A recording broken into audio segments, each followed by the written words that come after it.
नाजरीन अस्सलाम वालेकुम। IND टुडे न्यूज में आपका खैर मकदम करते हैं।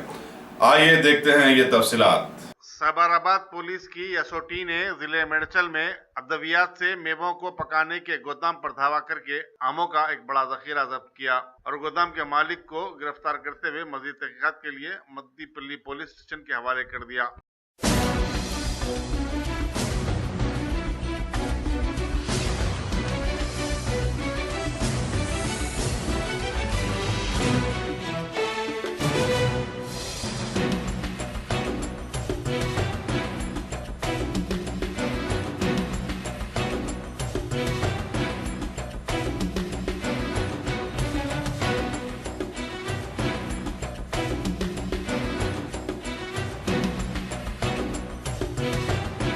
अगर आपने हमारे चैनल को सब्सक्राइब नहीं किया है तो आपको यहाँ सब्सक्राइब बटन दिख रहा है, उसे क्लिक करिए और सब्सक्राइब कीजिए और साथ ही साथ बेल आइकॉन को भी क्लिक करिएगा जिससे कि आपको ताज़ा अपडेट मिलते रहें।